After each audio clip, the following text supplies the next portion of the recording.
Bueno, muy buenas tardes a todas y todos los que nos acompañan el día de hoy. Realmente para nosotros desde la Universidad de Costa Rica es un honor contar con su participación acá y pues de antemano les agradezco la atención también a estas charlas que vamos a estar impartiendo el día de hoy.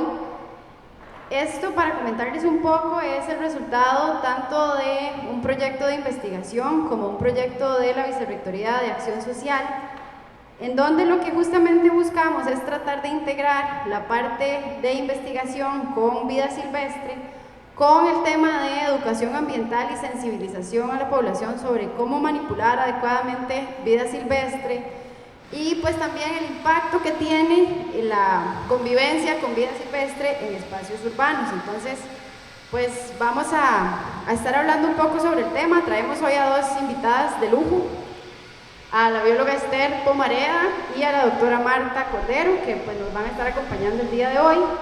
Antes de las charlas de ellas, en la zona de Tamarindo y otros sitios aledaños, pues hemos estado trabajando desde la Vicerrectoría de Investigación de la UCR en un proyecto relacionado con pigmentación anómala en primates, específicamente en monos congos.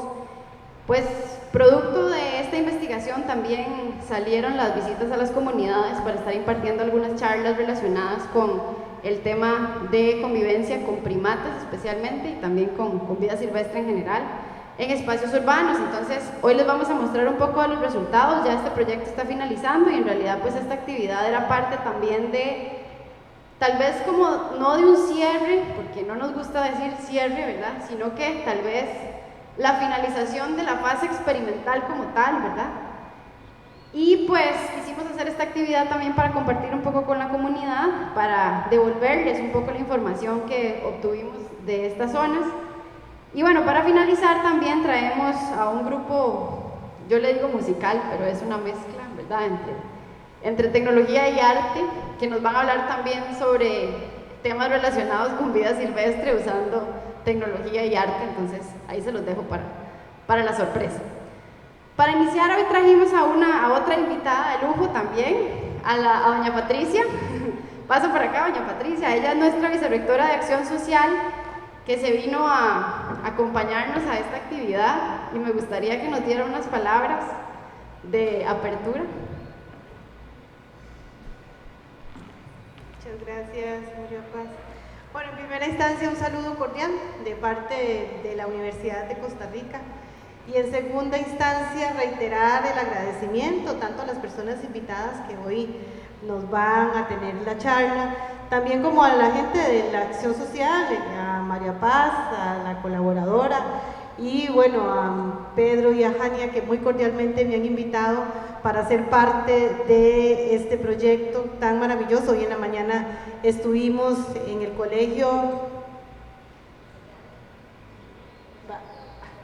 Villarreal, compartiendo con los estudiantes parte justamente de lo que la Universidad de Costa Rica tiene para las comunidades. Me parecen espacios sumamente interesantes donde podemos coexistir y aprender de otras prácticas, de lo que es realmente, de lo que tiene la universidad y lo que además puede ofrecerle a las comunidades.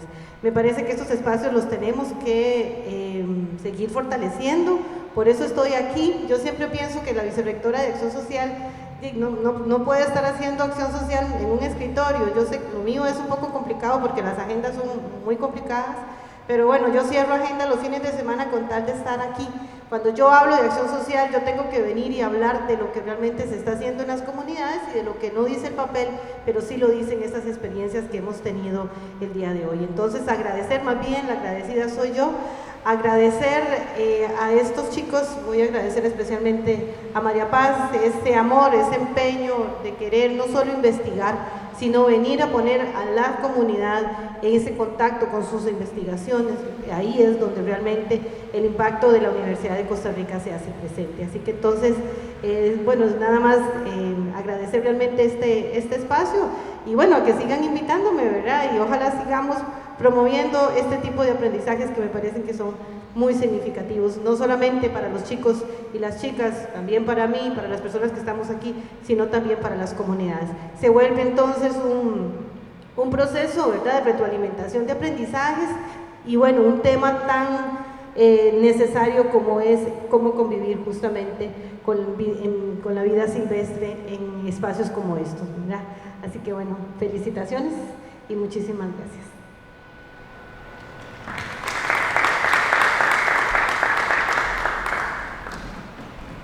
Bueno, buenas tardes. Bueno, me voy a presentar. Mi nombre es Yasmín,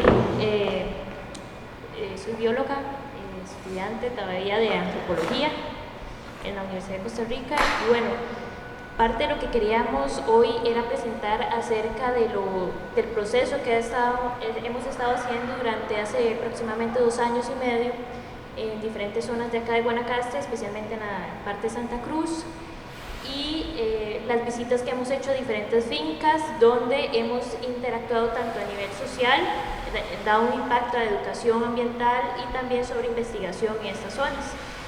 Hemos estado muchos colaboradores, muchos científicos detrás de esto.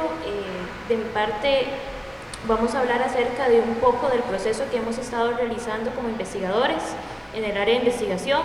Sin embargo, también quería aclarar varias cosas. Este proyecto, a pesar de que ya culminó, todavía se siguen dando datos generados por una estudiante, Vanessa Morales, que ella todavía continúa haciendo su maestría como un área alterna a la sumación de datos conductuales.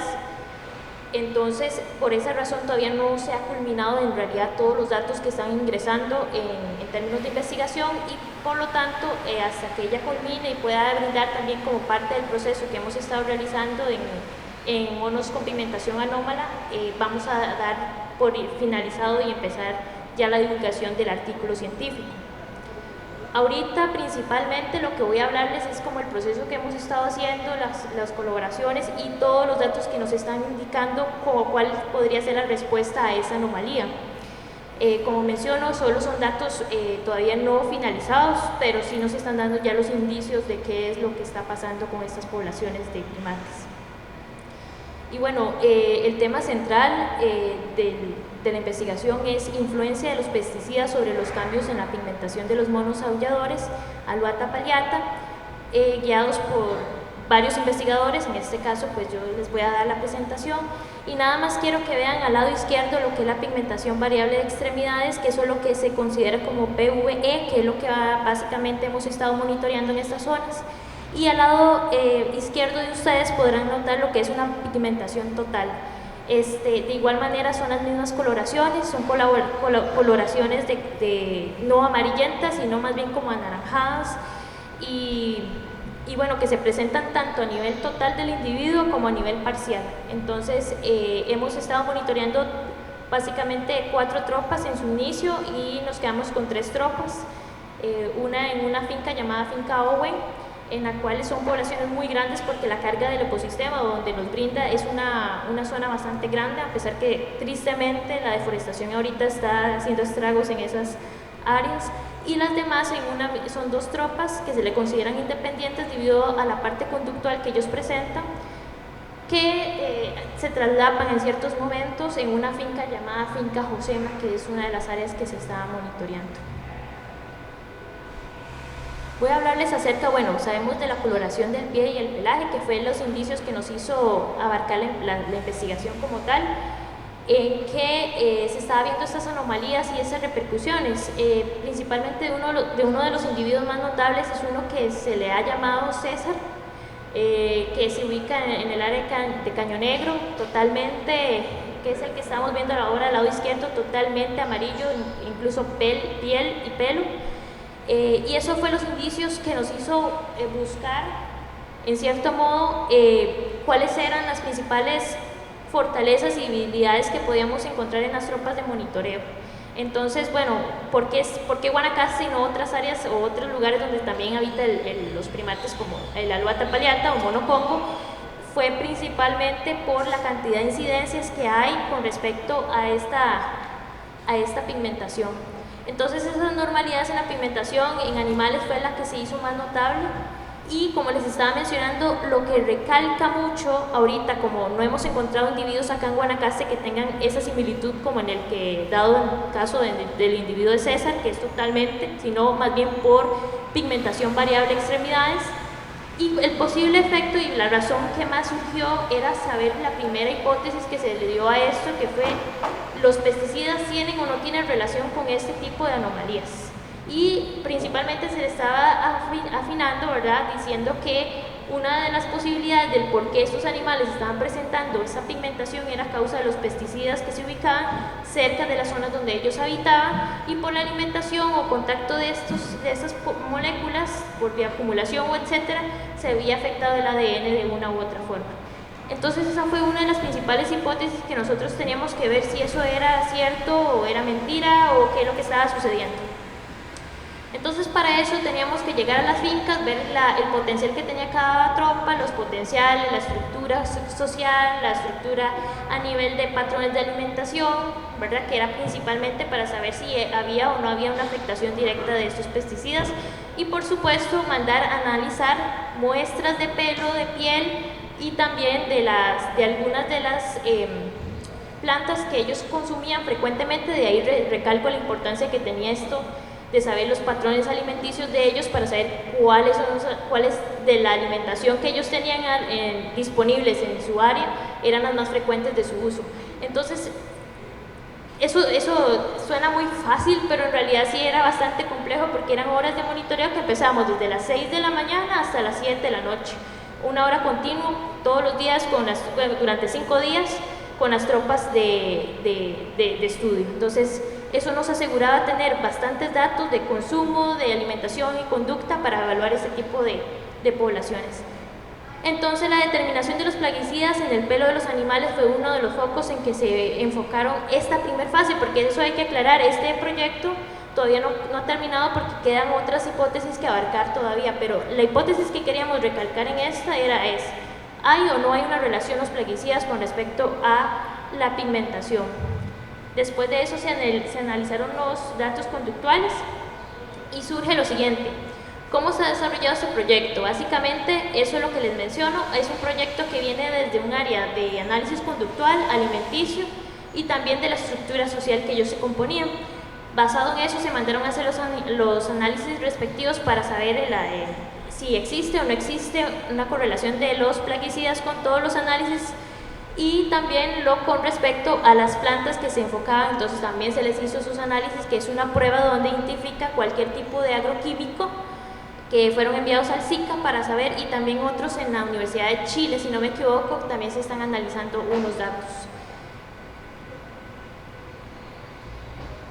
Como análisis de residuos de los pesticidas, se les mencionó que ahorita tenemos 79 diferentes tipos de pesticidas que esas muestras pueden identificar. Ahorita el SICA, por razones, y eso es otra cosa del por qué hubo un atraso con los datos finales de esta investigación, que como les digo ya estamos próximos, pero el atraso fue básicamente porque uno de los equipos, y eso es importante también aclarar, que ya se nos sale de las manos del SICA, que analizaba este tipo de análisis para saber si había o no un contenido de agroquímico en las muestras, pues se vio afectado. Entonces, pero eso suele pasar, es algo normal. Entonces hubo un atraso en las muestras y hasta el momento hemos analizado, de todas las muestras que les estoy diciendo, de piel y de pelo, de folículo, 12 muestras para buscar lo que es la clorotalonil en una excreta, ¿verdad? Entonces ahí la incógnita es: ¿hay o no hay una relación con los pesticidas? Y bueno, basado en estos análisis se dice que no hay una relación directa con los pesticidas, lo cual nos indica que es meramente genético. ¿Por qué? Porque hemos visto animales, bueno, también los análisis nos están tirando eso, los que hemos estado realizando, esos análisis nos muestran que es verdaderamente genético, y también porque posiblemente al estar en áreas perturbadas y no tener una conexión directa con otras poblaciones, también el área genética se está viendo afectada de una u otra forma, y nacen ya con estos patrones. Son animales que ya nacen con ellos, porque hemos visto nacimientos de animales que tienen esos patrones. No sabemos si los patrones crecen o no, pero se mantienen. Entonces eso significa que ya es algo más genético que demás. Como les menciono, la fase 2 ya explicaría qué a nivel genético, cuáles son los patrones genéticos que podrían estar involucrados, pero básicamente es eso. Ahí es una foto del equipo donde bajamos los animales con todo el cuidado, no hubo ninguna perjudicación de todos los individuos fueron seleccionados y verificados que tuvieran todos los niveles de salud para que volvieran a su estado después de dormirlos y sedarlos para poder tomar las muestras necesarias, y ninguno resultó herido ni de parte del equipo humano ni de parte del equipo de los demás primates. Y bueno, nada más quería mencionarles que bueno, también parte del TCU 680, Bienestar Animal, y como parte también del proyecto de lo que fue el proyecto de pigmentación de C1611, hicimos varias visitas. Bueno, en este caso yo fui la que hice varias visitas y en algunos casos Maripaz me acompañó también a escuelas y colegios para impartir estos tipos de amenazas también en la parte de electrocución, lo que era atropellamiento. Y la importancia que más recalcaba era la importancia que tienen los primates, especialmente el mono congo, que era la especie, digamos, objetivo del proyecto, tiene para el ecosistema. Entonces se les hablaba de la importancia, el cuidado, la conservación de las áreas y demás. Entonces, eso fueron algunas de las visitas que se realizaron, donde se conversaron varias veces de diferentes temas. Fueron muchos, entre esos también colegios y demás. Entonces, bueno, de mi parte, yo sé que es algo muy rápido, muy parcial, pero por lo menos quería que supieran que todavía estamos trabajando en este proyecto. Estamos de verdad poniéndole mucho para sacar pronto el artículo y bueno, cualquier duda o consulta estoy para servirles.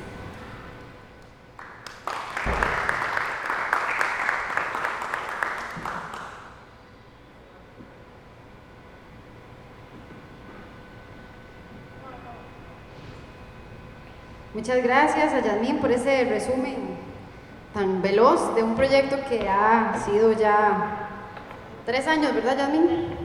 De estar, sí, casi 3 años de estar trabajando por acá.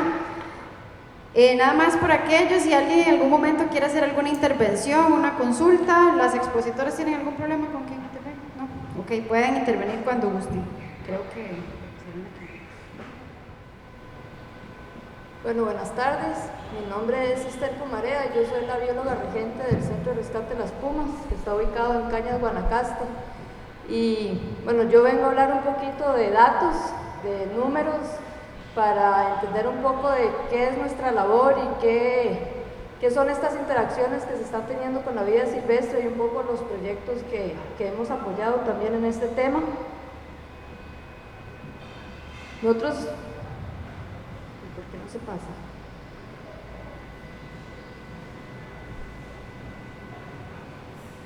Nosotros estamos ubicados en Cañas, no sé si todos conocen, ¿verdad? A 4 kilómetros de Cañas en sentido Liberia.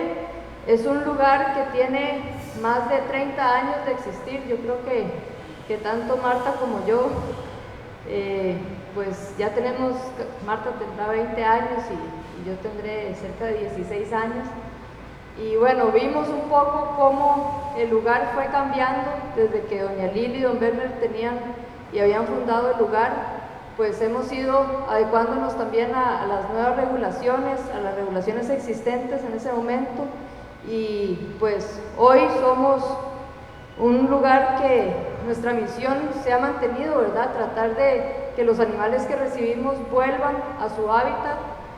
Los esfuerzos que se hacen en el centro de rescate, tenemos las dos áreas, ¿verdad? Centro de rescate, que es donde se da todo el rescate de los animales, el manejo, la rehabilitación que realiza Marta, y luego la parte del santuario, que es donde los animales que no pueden ser liberados quedan para una mejor calidad de vida y trabajan como educación ambiental. Entonces, mientras se pueda hacer la mayor de los esfuerzos de que el animal vuelva a su hábitat, esa va a ser nuestra prioridad siempre, pero no siempre la alcanzamos, ¿verdad? Tenemos dos programas pilares, que es todo lo que tiene que ver con el manejo de la fauna y la parte de educación, que es importante para poder, en cierto sentido, disminuir esos ingresos de animales, ¿verdad? No muchas veces alcanzamos el objetivo porque a pesar de que se hacen campañas y todo, pues la problemática sigue ocurriendo y tal vez se intensifica y los animales año a año van aumentando, pero es otro de los pilares, y el apoyo de los programas de financiamiento y voluntariado, ¿verdad? Esta es una gráfica que llevamos de cuáles son los grupos principales que nosotros recibimos, ¿verdad? Citácidos, todo lo que es loras, pericos, lapas, es lo que más llega. En menos cantidad llegan reptiles, pues principalmente tortugas o culebras. Otros mamíferos incluye todo lo que no son felinos y primates, ¿verdad? Entonces zorros pelones, pisotes, puercoespines. Y los primates incluye eran antes las 3 especies de monos más comunes: mono araña, mono cara blanca y mono congo. El año pasado recibimos titís, que bueno, nosotros atendemos la zona de Guanacaste, principalmente zona norte, pero estos animales estaban en un tráfico ilegal y se decomisaron en la frontera, entonces por ahí llegaron. Y en cuanto a felinos, pues de las 6 especies que hay en el país se han recibido en el centro de rescate. ¿Cuáles son las razones de ingreso? ¿Por qué llegan esos animales ahí? Esto es un promedio de los últimos 10 años, ¿verdad? Hay años en que llegan más animales por cierta razón que otra, pero tenemos animales que ingresan, que es parte de lo que va a hablar Marta, animales infantes que tal vez no tuvieron que ser rescatados, que son rescatados innecesariamente, animales huérfanos que sus madres murieron por causas de atropello, de electrocución, de maltrato animal. El tema de cautiverio, desde el 2003 ha habido pues un cambio, ¿verdad? Tal vez antes SINAC actuaba más en decomiso, hubo un bajonazo por falta de recursos. Actualmente tal vez hay más operativos, durante pandemia se tuvo más decomiso, ¿verdad? Porque había más actuar. Entonces el cautiverio siempre es un tema que va a estar ahí y por eso es tan importante la educación ambiental. Los incendios forestales, el año pasado fueron 14 individuos que ingresaron por incendio con quemaduras directas. No es común a través de los años, ¿verdad? Los ingresos eran pocos, pero el año pasado sí fue bastante y este año yo creo que no ingresaron por incendios, por dicha. Electrocución, un 3%, atropello, 15%, de esto vamos a hablar más. Y el tema de maltrato, aquí lo enmarcamos un poco en ya sea animales que han sido macheteados con piedras, flechas, ¿verdad? O incluso ataques por perros, porque al final si los dueños no están pendientes de sus perros y los animales pasaron, pues se está dando. El conflicto en fincas lo incluí porque es importante. El año pasado tuvimos muchos ingresos de felinos mayores que al final estas interacciones que se dan negativamente en las fincas, porque la madre cazó una vaca, un caballo, un ternero y la mataron y la puma o el jaguar quedó huérfano, pues son animales que ingresan al centro de rescate y que no pueden ser liberados y quedan en el santuario.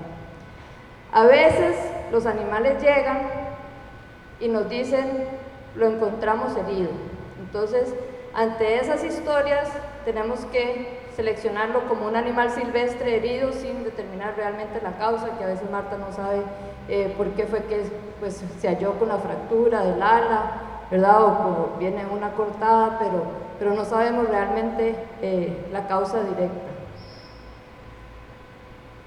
El porcentaje de animales que llegan, y por esto fue que nació hace 4 años la campaña de No me saques de mi hábitat, o tal vez un poquito más ya, fue porque más de la mitad son animales que dependen de su madre, ya sean infantes o juveniles, ¿verdad? Que se encontraban, y entre un 50 y 40% de los animales que llegan son adultos realmente. Entonces hay un porcentaje bastante alto que teníamos que realmente analizar por qué estaban llegando. ¿Quién entrega? Estas son gráficas del año pasado, puntualmente del 2022, y pueden ver que la mayoría de los animales no se están ingresando por parte de los funcionarios de SINAC. Hace 5 años salió una licitación a nivel país con un concurso, ¿verdad?, entre varios sitios de manejo para darle una atención primaria al animal. Entonces se está tratando de que los animales ingresen mediante los funcionarios de SINAC para que se pueda realmente cubrir ese costo, porque antes SINAC no pagaba por la atención de los animales. Entonces igual, a través de los años, pues al principio tal vez las personas particulares traían más los animales, ahora estamos logrando canalizar para que los funcionarios sean quienes nos traigan, entonces cerca del 70%. Otros incluye fuerza pública, bomberos, ¿verdad? Alguna organización que trabaja en rescate de fauna, que también nos traen. ¿Y de dónde llegan? Los cantones principalmente aledaños de Cañas, zona norte, la parte de los Chiles, Guatuso, la zona de la Cruz, y en otros cantones está agrupado lo que es Nicoya, Santa Cruz, que ya es parte de la península, porque muchas veces no es posible el traslado por 2 horas o 3 horas más, entonces se trasladan a sitios en la península de Nicoya. ¿Y qué pasa con los animales? Bueno, nuestro objetivo, como dije, principalmente es que el animal vuelva de nuevo a su hábitat, ¿verdad? Aquí en este caso, al hacer el corte al final de año, se habían liberado 25% de los animales, pero había un 23% que estaba en proceso de crianza y de rehabilitación para ser liberado. Habían 6% animales que ya estaban a punto de ser liberados, y hay un porcentaje de 41% más o menos que muere, ¿verdad? Ya sea que hay que ponerlo a dormir porque las condiciones son muy malas y no es capaz de sobrevivir, o el animal muere a las horas de haber ingresado o días después de haber ingresado. A veces incluso, a pesar de los grandes esfuerzos que se hacen, ¿verdad? Y pasan 2, 3 meses y el animal está bien y de repente murió. Entonces, el manejo de fauna silvestre es algo que tiene dedicación y tiempo, y que a pesar de los esfuerzos que hay, es difícil llevarlo a su objetivo final de liberarse.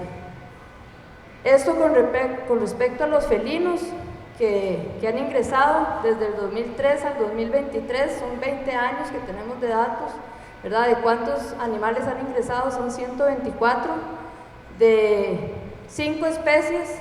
Desde que estamos aquí no hemos recibido un tigrillo, sin embargo cuando empezamos a trabajar nosotros ahí había un tigrillo ya que tenía más de 15 años cuando nosotros llegamos, pero bueno, el resto de los felinos sí, caucel, manigordo, yaguarundi, puma y jaguares.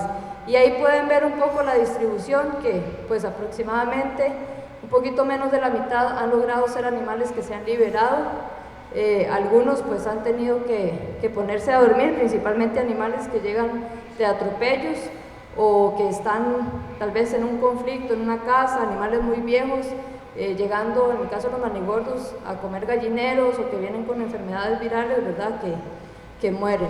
Ahorita tenemos 3, hay 2 manigordas y un yaguarundi, 2 de hecho de la zona de aquí de Santa Cruz, que están en proceso de rehabilitación. Y esto es un mapa general de dónde han sido las liberaciones de esos felinos. Casi siempre tratamos de que el animal se libere cerca de donde fue rescatado, ¿verdad? A veces es difícil porque si el animal, por ejemplo, hay un yaguarundi que vino de la zona de Nosara y hacer todo el traslado, ¿verdad? O a veces han llegado animales del lado de Fortuna o de Arenal y ir a los sitios. Entonces tratamos de buscar las áreas más propias para ellos, pero casi siempre tratamos que sea cerca del sitio, en áreas protegidas o en reservas privadas, que sabemos que hay una buena seguridad de que el animal no va a ser digamos, que no va a salir a una comunidad o que tiene presas disponibles. Y con felinos manchados hemos colocado algunas cámaras. Hemos tenido suerte con monitoreos de más de 4 meses de tener los animales ahí presentes, entonces sabemos que se han podido adaptar, o a veces no tenemos suerte y definitivamente el gato se liberó y si las cámaras estaban del lado derecho y el gato decidió irse del lado izquierdo, no tuvimos para nada suerte, ¿verdad? Entonces son tecnologías, es caro, pero que los datos son muy importantes, porque siempre hablamos con Marta de que estamos cumpliendo un ciclo hasta el 50%, todo el esfuerzo que se hace en el centro de rescate y rehabilitación, que lo alcanzamos, pero al abrirle la puerta al animal para que se reintegre a ese hábitat, no sabemos si él se está adaptando, y en eso todavía estamos como que en pañales, yo creo que a nivel país, de realmente saber si todos esos esfuerzos, todo ese tiempo, todo ese costo, pues vale la pena. En nuestros casos, en algunos casos sí lo hemos logrado medir y bueno, por eso creo que seguimos trabajando en esto. Al hacer monitoreo con estas cámaras, pues obviamente nos da lugar a tener otros resultados, de poder compartir con los sitios donde se hacen los monitoreos, ¿verdad?, de diferentes especies que hay presentes que tal vez los dueños de fincas no sabían, o incluso hacer esos inventarios de parques nacionales que a veces no tienen la capacidad y estamos generando datos para compartir. Quisimos dar un paso más y avanzar en esa tecnología para poder tener mayor información de la adaptación de los animales, y el año pasado obtuvimos unos fondos para comprar un radiocollar para poder dar seguimiento a los animales. El radiocollar envía una señal de satélite y entonces nos da las ubicaciones en sitio. Se colocaron los radiocollares a 2 manigordas y gracias a tener la posibilidad de monitorear los animales en el sitio, en el centro de rescate, ver cómo reaccionan a esa herramienta que tienen en su cuello, vimos que una de las manigordas se estresó. Entonces decidimos, no se van a tomar estos datos, no nos importa, la manigorda tiene que estar bien, ¿verdad? Y se va sin el radiocollar. Entonces, bueno, solo una de ellas se liberó con radiocollar, la otra no tuvo reacción negativa ante esto. Y el día de la liberación se soltaron las 2 juntas, eran dos manigordas que habían sido criadas juntas, y entonces, bueno, esos son datos que nos arrojó el radiocollar de esa manigorda, que igual es una tecnología cara, mucho más cara que una cámara trampa, que no siempre funciona. Estos datos fueron obtenidos durante un mes, a pesar de que el radiocollar tenía que mandar señal 10 meses, al mes dejó de mandar señal, y no fue porque el animal se murió, sino que simplemente dejó de funcionar. Creemos que la manigorda sigue ahí, pero tuvimos datos de un mes de que el animal estaba ahí. Fue un animal que se movilizó casi 10 kilómetros desde el punto donde ella fue liberada.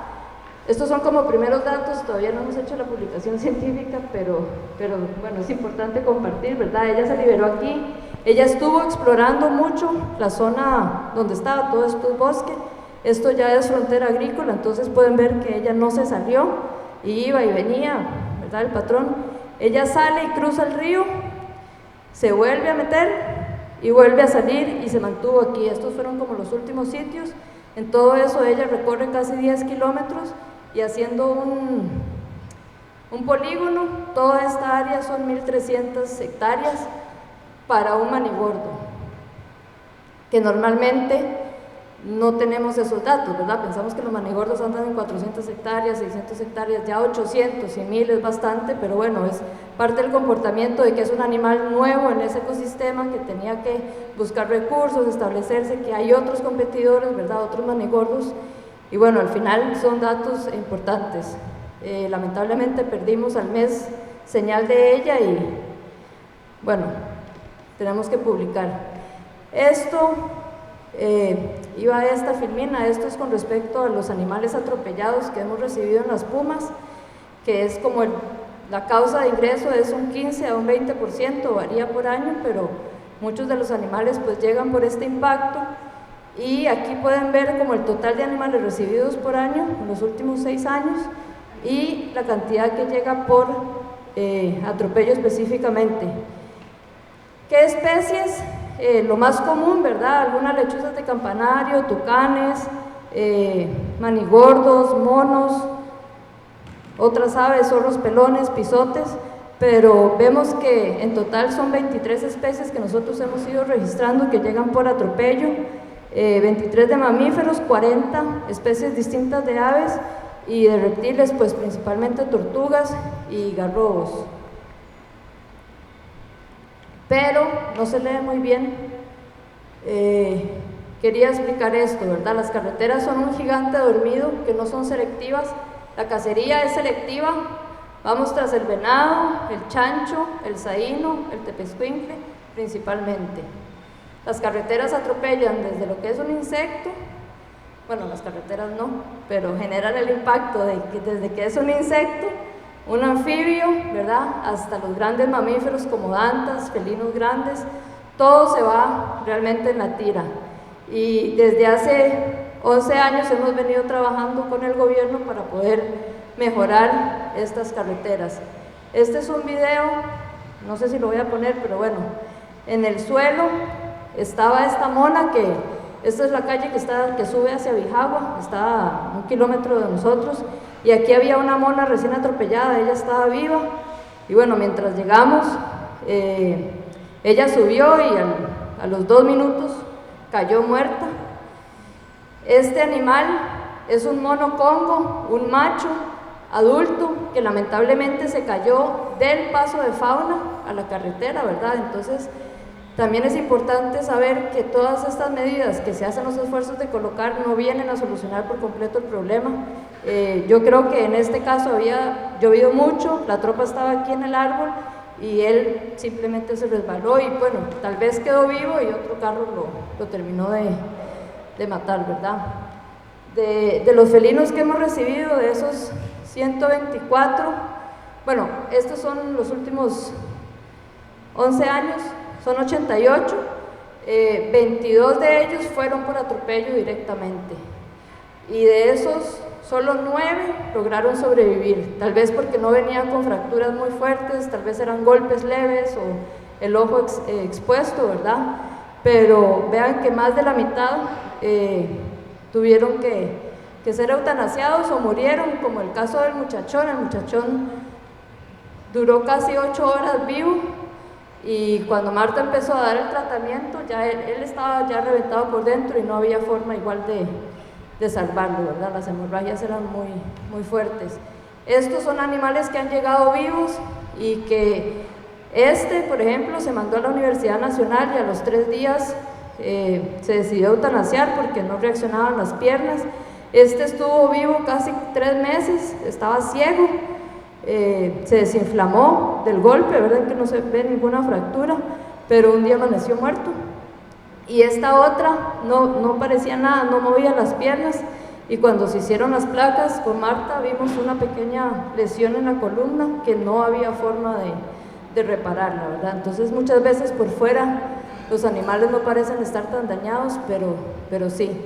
Y este gordo que se salvó de que lo atropellaran porque estaba deambulando y la gente lo pudo ver, ¿verdad? Tal vez el animal no brincó a la calle, sino que andaba ahí deambulando, y ahora él está recuperado, pero presenta un problema neurológico que no sabemos si fue a causa de algún choque en la carretera. Los 6 felinos de Costa Rica, las 6 especies en peligro de extinción, están muertas en nuestras calles. Y esta base de datos que llevamos junto con la organización Pantera nos puede dar una imagen de que tenemos una especie que es sumamente afectada por las carreteras, ¿verdad? Estos son los datos de 10 años que tenemos de registros que llegan por fotografía, por reportes, por otros centros de rescate, en donde atropellados tenemos 540 y manigordos es casi el 71% de esos datos. ¿Qué pasa? ¿Por qué el manigordo muere tanto? ¿Por qué no hay tantos jaguares o por qué no hay tantos pumas? Con jaguares se ha visto que evitan la carretera. Entonces, el no encontrar un animal en la calle muerta no significa que la carretera no le está haciendo efecto, ¿verdad? Que no le está haciendo daño.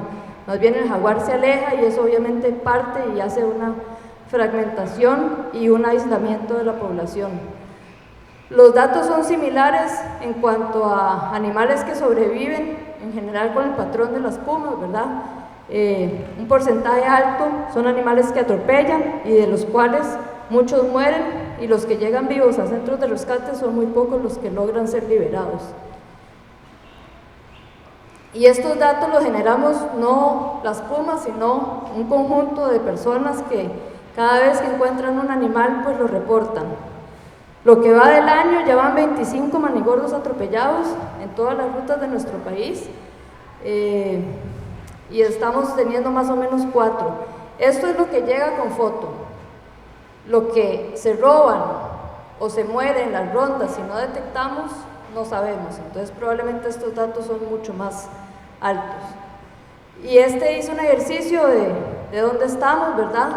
Nada más como para que vean en el área de la península, En estos 10 años, pues tenemos registradas solo estas 3 especies, no tenemos jaguar ni puma, por dicha por el momento, esperemos que no reporten ningún puma, pero tenemos los reportes casi que en todas las rutas, ¿verdad? Yo aquí señalé las rutas principales, pero sabemos que en las rutas de lastre también mueren animales atropellados y conforme avance el desarrollo, pasar de lastre a asfalto, va a tener una mayor implicación. Nuevamente, los manigordos son los felinos que tienen más impacto en muerte. Y bueno, esto con los animales que llegan a las pumas hemos tratado como de describir un poco los daños, ¿verdad? De cómo llegan, de poder entender si son muertes inmediatas, si son muertes más lentas, si hay hemorragias adentro. Entonces hemos venido tomando datos. Para mí, la única forma de que el manigordo se salve es haciéndole pasos seguros, porque por comportamiento el animal simplemente se tira a la calle, no es como un perro que se asoma, ¿verdad? Y puede ver, sino que en el caso de los felinos, pues simplemente están saltando y por eso es que tenemos tantas muertes. ¿Qué cuesta un animal atropellado? Son datos muy generales que los sacamos, bueno, yo los saqué hace como 4 años, pero Nambí fue atropellada en las vueltas de Nambí cerca de Nicoya. Ella tenía una lesión en la boca, por dicha nada más fue eso, cerca de 5 millones y resto. Y bueno, ¿quién asume esos costos, verdad? Fue un animal que estuvo poco tiempo, por dicha, no tuvo que estar tanto tiempo ahí. Luego Libertad fue una historia muy bonita, a pesar del daño, ¿verdad? Ella perdió su ojo, fue trasladada ella fue atropellada en Jicaral, y el tiempo fue muy poco, la lesión, pues perdió su ojo, y después de estar en rehabilitación se tomó la decisión, bueno, se va a liberar, se fue a liberar a la Karen Mongensen, que era ahí cerca, y lo bonito fue que la comunidad que informó su atropello, que estuvo preocupada, le puso su nombre y estuvo el día de la liberación, entonces se apropiaron mucho como de ese problema también. Son unas fotos muy fuertes, pero son muy reales, todos son manigordos atropellados. En el 2021 tuvimos 51 manigordos muertos en carretera, pónganle la firma de que probablemente murió el doble, pero es la realidad. Animales que no sobreviven, que no siempre es uno, ¿verdad? Que a veces son más. Y hablemos de felinos porque es como lo que hemos tratado de trabajar últimamente con la otra organización, pero sabemos que un armadillo puede tener crías 5 o 6, que a veces son madres que están lactando y las crías pues también van a morir a pesar de que no fueron atropelladas. ¿Y cuánto equivale perder estos individuos, verdad? En este caso son 2 jaguares, uno murió el año pasado, un macho, el otro murió hace una semana y media en rutas de Guanacaste, y que obviamente no estamos teniendo ese valor ecológico. Esa es como la otra parte, el otro paso que hay que dar para entender qué implica esto. Este es otro video, pero es un manigordo que liberamos que también fue atropellado. Un ejercicio que hicimos, si todos nos guardáramos, no hubieran atropellos, ¿verdad? Antes de la pandemia teníamos 4 o 5 atropellos por mes, apenas empezó la pandemia y nos guardaron, se acabaron los atropellos. En diciembre, cuando nos volvieron a sacar, murieron 8 manigordos en un mes. Entonces, bueno, al final son datos que están reflejando lo que nos está pasando.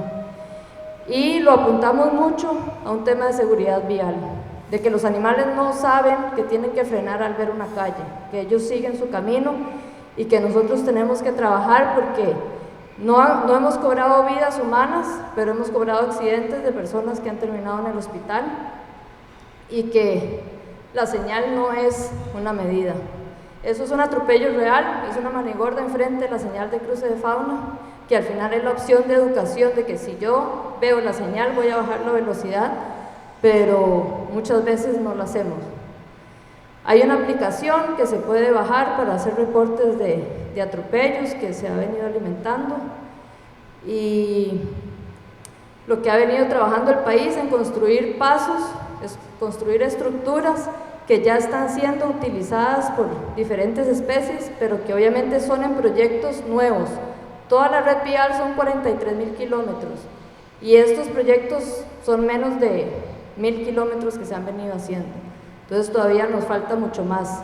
Se pueden adaptar a estructuras, esto es una alcantarilla, no es un paso de fauna, pero que le enseñamos a una jaguar, después de que atropellaron la cría, que ella no siguiera pasando por encima de la calle, sino que pasara por debajo. Y así la podemos proteger. ¿Qué hacer si veo el animal golpeado, si veo el animal vivo, ¿verdad? Cruzando, bajar la velocidad, si está vivo, golpeado, no tratar de manipularlo, si es una especie, ¿verdad?, peligrosa. Hemos tenido historias de personas que atropellan manigordos, que tratan de agarrarlos y meterlos en la cajuela y terminan mordidos, ¿verdad? Entonces hay que saber a quién llamar, a quién contactar. Recomendaciones, y una que la gente muchas veces no la pensamos y que nosotros no tenemos la base científica todavía probada de que pueda ser el tema de la basura orgánica. Me comí la cáscara o me quedó la manzana, el corazón de la manzana, lo voy a tirar porque se va a deshacer rápido. Pero eso puede atraer un animal y que lo pueden atropellar y se genera una cadena. Entonces, si voy a manejar de noche, más alerta, cerca de áreas boscosas, ¿verdad? Porque en la noche es el momento en donde los animales más se movilizan, las noches y las madrugadas. Y ya para ir cerrando la parte de electrocución, que tampoco es selectiva, obviamente no es tan dañina en la cantidad de especies. Nosotros estas son las especies que más se atienden, ¿verdad? Monos congos principalmente, osos perezosos, martillas, zorritos, pero que la cantidad que llega es menos. ¿Y por qué? Porque yo creo que la muerte es más inmediata en sitio, ¿verdad? Entonces los animales llegan muy dañados. Y ahora veníamos hablando con Marta de realmente cuál es el daño ecológico que implica perder un animal en un ecosistema, unas especies tan sociales. Estos igual son costos muy generales de lo que puede costar, que le lleva mucho trabajo a Marta criar infantes, ¿verdad?, que quedaron huérfanos, y esos son costos muy básicos a lo que puede costar animales adultos, ¿verdad?, que requieran más cirugías, más rehabilitación. ¿Y quién asume los gastos de esto? ¿Cuál es ese valor ecológico o daño ecológico que estamos perdiendo con estas muertes de los animales? Ese es otro video, pero es que no puedo proyectar. Esta fue una osa perezosa, hace 3 años fue, más o menos. Sí, es que la pandemia nos pierde, pero ella se tuvo que amputar el brazo y estuvo ahí, era bastante escapista, se estuvo moviendo bastante, entonces con Marta decidimos, bueno, hay que probar, se libera y se soltó, y 6 meses después el animal se observó y estaba bien, ¿verdad? Y hace poco también, a principio de año, se hizo con otra y también. Entonces siempre el intento, siempre no va a ser la última palabra, ¿verdad? Ahí estaba el video.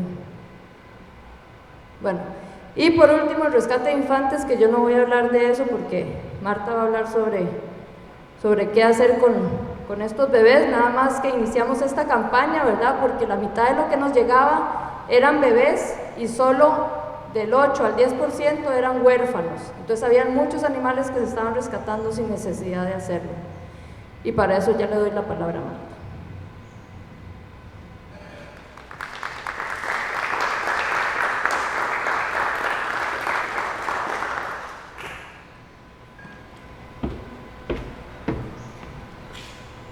Buenas tardes. Después de esta charla tan optimista para los con el tema de manigordos, vamos a entrar a otra un poco más, bueno, que se las trae. Como Esther dijo, y ustedes vieron números, la realidad de la vida silvestre rescatada no es tan bonita o tan rosa como quisiéramos, ¿verdad? La gente a veces piensa, el animal se rescató de la carretera atropellado, se rescató el huérfano, se rescató el animal enfermo y eso equivale a que se salvó. No, el asunto es que creo que las pumas, nosotras las que hemos decidido hablar, a veces corriendo el riesgo hasta que digan, bueno, esta gente, ¿o qué es? Que se les muere mucho porque no saben hacer el trabajo, o toman la eutanasia como una decisión apresurada. No, es que no podemos ocultar la realidad. En este mundo estamos últimamente muy idealizados con todo y para vivir adormecido está bien, pero la realidad siempre es otra cosa. Y para los animales es importante que nosotros seamos objetivos y podamos hablar con claridad para entender realmente los problemas. La campaña, como dijo Esther, se llama No me saques de mi hábitat. Esto nace de la necesidad que es muy interesante, porque cuando empezamos a ponerlo en práctica nosotros, después nos dimos cuenta que en otros países también ya se estaban tomando esas medidas y de todo. Son como esos surgimientos de ideas que nacen como en el mismo tiempo en diferentes zonas. Es un fenómeno que se da y se da en todas las ramas, yo creo que en todas las carreras, filosofía y las ciencias, en todas las ramas, como que explota en diferentes zonas ciertos conceptos o abrimos los ojos al mismo tiempo en diferentes áreas. Bueno, aquí tengo que decir que nosotros el mayor reto que tenemos actualmente es lidiar con los rescatistas o con el fenómeno del rescatemos todo porque los animales nos necesitan. Mucho promovido por el valor legítimo, el sentimiento legítimo de que ese animal requiere ayuda, pero hay un gran porcentaje que está movido, muchas personas movidas por las redes sociales. Si yo hago esto, gano likes, porque esto es un posteo. Esto va a ser algo que me va a poner no solo viral y de todo, y se ve, más que en Costa Rica, no lo he visto tanto, pero en otros países se está haciendo un boom y yo sé que cada día más se va a querer registrar rescates donde todo el mundo agradece, donde todo el mundo tiene su minuto de gloria y el pobre animal quedó en el limbo. Es por eso que yo digo que para intervenir en un proceso de rescate y específicamente de cachorros, que es donde me debo enfocar, debemos, y ustedes que están de estudiantes ahora, que están en una universidad con mucho peso, con mucha historia, con mucha influencia en el país, tienen que recordar todo, absolutamente todo lo que ustedes hagan en su vida debe ir orientado con una ética. La ética para aceptar un trabajo y realizarlo como se debe, la ética en sus relaciones humanas, amistosas, y la ética hasta en el altruismo. Si nosotros vamos a intervenir en un rescate, tenemos primero que informarnos. No podemos dejarnos llevar por la emoción y porque les decía, porque voy a hacer un video y voy a ganar likes y voy a hacer esto. No. Primero, ante todo, si queremos rescatar a un individuo que en apariencia nos necesita, es ponerlo a él primero antes de mis necesidades. Hay que saber si realmente necesitamos intervenir o no. Muchos de los animales con los que terminan, como dijo la compañera, llegando al centro de rescate no requerían atención. La gente a veces se va a caminar a las montañas o por los potreros y se encuentra un cachorro de caucel o un cachorro de manigordo. Y como está lloviendo o está nublado o va a hacerse de noche, la gente recoge el gato porque siente que ahí le va a pasar algo y está abandonado. O en un charral seco en estos tiempos, digamos, de transición. Entonces la gente piensa, no, le va a pasar algo, el cachorrito cómo va a estar aquí solito, seguro la mamá lo abandonó. El proceso reproductivo y traer un individuo a este mundo es algo muy costoso para la naturaleza. Por ende, las hembras de todas las especies están armadas de un mecanismo tan complejo que a menos que sea realmente necesario o pase un evento realmente catastrófico para esa hembra, es que va a dejar a su cría. Pero las hembras ante su cría siempre van a agotar todas las posibilidades antes de dejarlo abandonado. Con esto quiero decir que un manigordo, un caucel, una mona no va a dejar a su cría botada solo porque se le cayó o solo porque escuchó gente caminando y se fue. Entonces la gata se fue y ya no regresó por la cría. Eso no puede ser, no sería práctico para la naturaleza, para ningún organismo. Entonces, También es de decir, bueno, si ustedes encuentran un cachorro de caucel en una montaña o un manigordo en una zona de charral, es que es lógico, los gatos no van a parir a los hospitales, no van a parir a la Caridad, no van a parir al San Juan de Dios, ellos paren en su hábitat y es ahí lógicamente donde vamos a encontrar a las crías. Es por eso que cuando le dicen a uno es que estaba en un charral, estaba lluvioso y frío, ahí es donde él va a crecer y nacer sano, no ahora como usted que lo trae bueno. Siempre hay que tener la mente clara y eso nos cuesta mucho, a veces cuando no, incluso nosotras que tenemos años de trabajar con animales, ante ciertas situaciones, cuando es un animal al que tenemos al frente, podemos nublar nuestras ideas, nuestras mentes y lo primero que podemos pensar es tenemos que proteger al animal, pero ahí es donde tenemos que esperar, respirar y poner en claro la mente y esto lo podemos hacer con más dificultad o menos toda la población, claro, digamos, todos los que están acá escuchando este tipo de charlas y preparándose en estos temas, porque veo que están dedicados a temas de animales, por lo menos temporalmente, aprendan esto y pasen esas ideas. Poco a poco, a veces uno quiere perder la esperanza, pero poco a poco encontramos, a nosotros nos llegan noticias de gente que antes de sacar el animal trató de averiguar y el animal al fin de cuentas no fue sacado y la madre regresó por ellos. Pero nosotros cuando llegamos a este punto donde estamos frente a un animal, tenemos que parar, pensar bien lo que vamos a hacer y siempre un consejo que les doy, si ustedes no saben ni qué es ese animal que tienen ahí y si realmente hay un riesgo o no, es manejar un directorio de números telefónicos para llamar a personas que puedan ayudarles. Centros de rescate, ustedes tener el número de la oficina del SINAC más cercana de ustedes, ya ustedes saben que hay diferentes centros de rescate en el país, manejar esos números porque a veces hay tantas dudas, amigos biólogos, yo soy veterinaria, pero depende del veterinario que vayan a llamar y decir, sí, tráigalo, porque los médicos estamos hechos para salvar individuos independientemente de lo que pase en el entorno.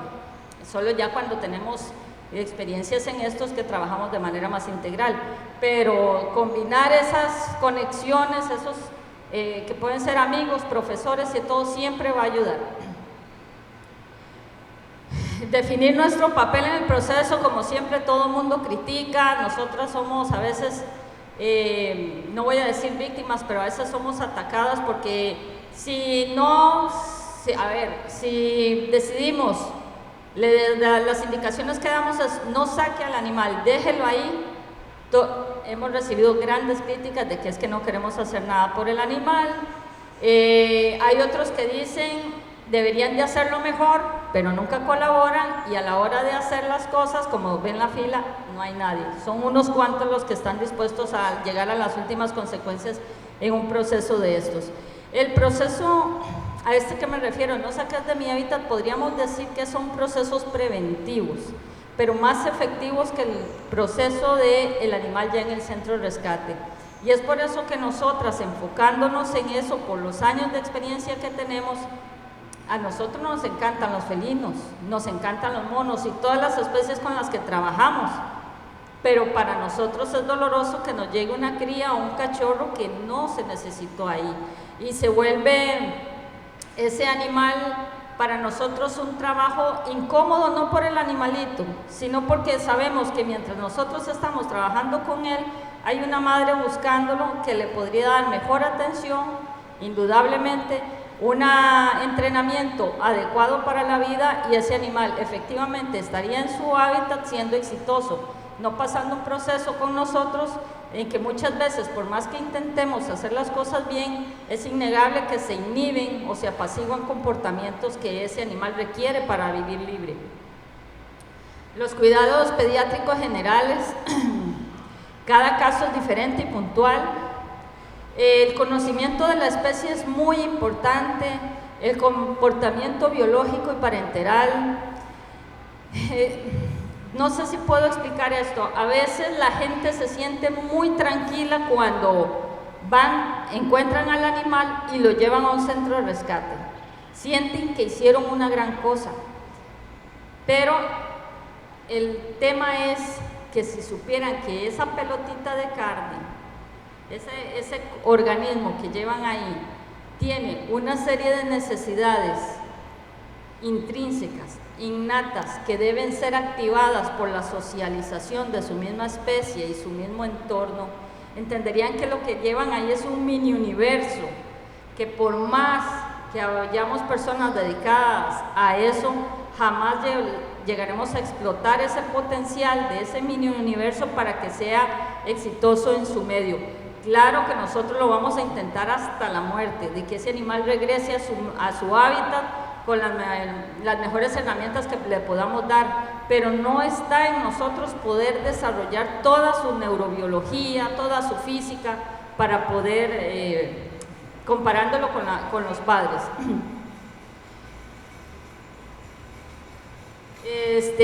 Uno de los problemas que tenemos a veces es que cuando la gente encuentra un cachorro, previo a llevarlo a un centro de rescate, se lo lleva para la casa, por diferentes motivos, muchas veces porque lo quieren tener chineado y porque de pronto lo quisieran de mascota.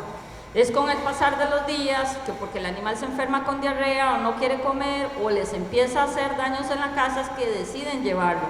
En esos casos, cuando nosotros recibimos a esos animales, obviamente pues ya descartamos la posibilidad de regresarlo con sus padres, porque las historias normalmente la gente no solo es que los tienen varios días, sino que también la dan alterada.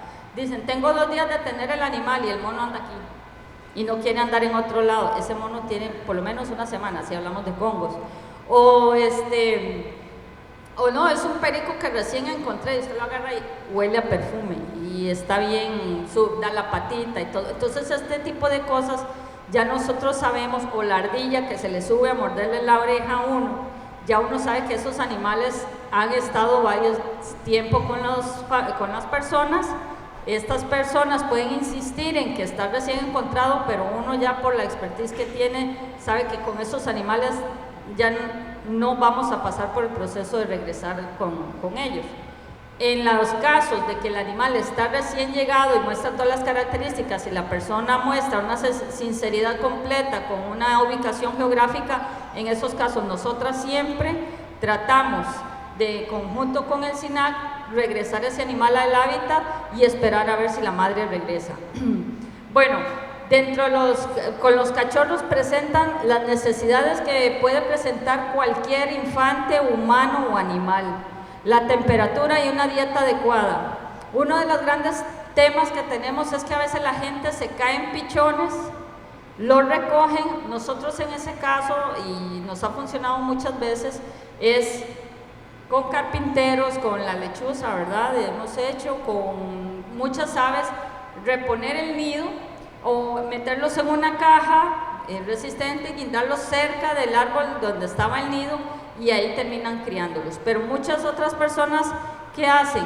Se encuentran en los pichones, caen al suelo, los recogen, los suben al carro con aire acondicionado completo, se lo llevan para la casa, no saben qué dar de comer, a veces sacan un banano o una fruta de la refri y los embuten y ya lo llaman a uno para ver si podemos recibir el ave. Entonces muchas veces sí, lo recibimos, el animal o no llega porque se les murió o llegando nosotros se muere, porque el animal está deshidratado, hipotérmico y con una masa alimenticia congelada en el buche o en el tracto digestivo. Entonces, despertarles a las personas ese conocimiento, ¿no? En estos tiempos es un poco complicado, pero todos tenemos que colaborar. Ponernos en el plan de que a la gente se les debe explicar que un animal tiene las mismas necesidades críticas que un humano bebé. Nosotros, y es que ese es uno de los grandes problemas, Esther dio ese montón de números y muchos son negativos, muertes, ingreso de infantes, ingreso de atropellos y de todo, y no les podemos transmitir a ustedes, a menos que por esta charla se pueda decir, es que si fueran solo números y organismos operantes como autómatas, uno diría, bueno, Esther ayuda en el rescate, yo lo recibo, lo curo y lo volvemos a poner afuera. No, es que el atropello, la electrocución, el rapto de las crías a llevarlos allá conlleva una destrucción no solo de física, muchas veces, bueno, por el mismo acto del atropello y de todo, sino que la alteración neurológica, el trauma que causa, provoca que estos individuos empeoren aún más su condición, porque muchos animales se mueren 2 o 3 días o hasta una semana después, porque han pasado periodos de tanto trauma, de problemas digestivos, de problemas de temperatura, que cuando llegan donde nosotros, ya el organismo tiene fallo multiorgánico o simplemente el estrés los mató. Animales deprimidos, ustedes pueden ver el animal, sobre todo con los primates, los congos, entran en estados de depresión muy difíciles de sacar. Entonces, cuando les hablo de que hay que evitar que un animal silvestre salga a su hábitat, excepto situaciones como ataques de perros, electrocuciones o atropellos, los animales en la mayoría de los casos deberíamos dejarlos ahí que resuelvan ellos. También incendios forestales, encontramos una cría, no debe sacarlos a un lugar más seguro, si es posible, no sacarlos totalmente del hábitat y si no, pues ahí mandarlos a un centro. Pero resulta que la gente de buenas a primeras agarra el animal y lo lleva a algún lado pensando que esa cosa la pongo allá, la curan y luego la soltamos. No es tan fácil. Y entre más años pasamos esto, nos damos cuenta que es más difícil de lo que al inicio pensábamos. Como ven, el vínculo maternal. Uno de los primeros traumas que recibe cualquier animal bebé rescatado de su hábitat es la ruptura con la madre. Uno de los eventos para cualquier organismo, humano o animal, más traumáticos de nuestras vidas es el destete. Es donde los animales sufren más. Primero porque empieza a perder el vínculo cercano con la madre, empieza a haber un déficit nutricional, ya no está recibiendo la lactancia materna, o en aves, la comida que el ave regurgita, la cría, esa comida va llena de bacterias, de toda la microbiota que ellos tienen, entonces el animal ahí está sosteniendo su salud. Y luego la otra es lo anterior, la inmunidad cae. Entonces, cuando nosotros recibimos un cachorro, estamos recibiendo un animal que inicialmente se está viendo atacado por criaturas espantosas para él, que somos nosotros. Los estamos sometiendo a ambientes totalmente artificiales, con olores artificiales, y luego le cambiamos la dieta a dietas ofrecidas en chupón. Después de él estar recibiendo la comida de la madre, ya sea un ave oral o un mamífero por lactancia, todo esto son choques. Con los años podemos decir que nuestra mortalidad en animales cachorros es muy poca, o en pichones, pero son años y años de dedicación. Si bien es cierto, hay mucha gente que dice, no, yo he criado muchas loras y pericos, sí, que son de adultos, que se arrancan las plumas, que tienen lipomas, que tienen hígado graso, o animales que tienen alteraciones, violencia excesiva. Hemos recibido animales de toda talla, de diferentes especies que han tenido en casas. Una vez me llevaron un pisote con pechera, lo llevan como un perro y me dice la señora, es que lo vengo a entregar porque a la mamá la habíamos comido, pero a este lo comíamos y ya no la vamos a comer. Bueno, y entonces el pisote era totalmente loco. Tuvimos que trabajar un tiempo con él antes de tratar de reintegrarlo a un ambiente sano para él. El aprendizaje parenteral.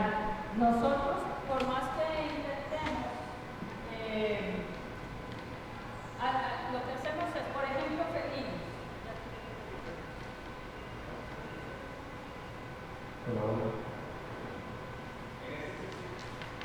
Ahí.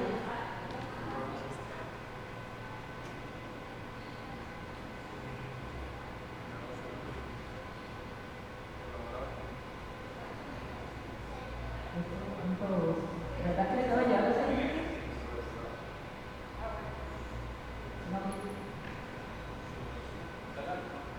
No. Bueno, el aprendizaje parental, nosotros nos valemos muchas veces de las etapas. Digamos, hay libros de etología que van explicando en felinos domésticos, que no es lo mismo que felinos silvestres, para qué etapa la madre empieza a presentarle presas, porque eso ya se está muy estudiado en perros y gatos. Entonces uno lee un poco de eso y ve lo que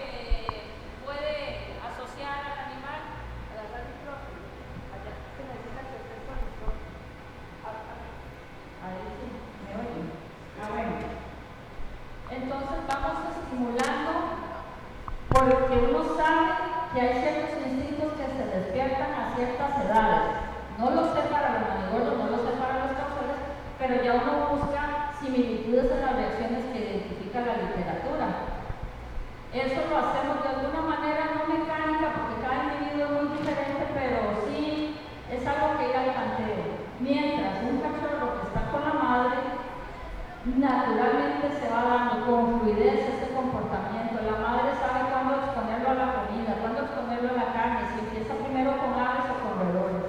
Y luego le enseña a qué temer, a qué atacar, a qué no, a qué respetar y a qué no. Vámonos con primates. Por ejemplo, los congos.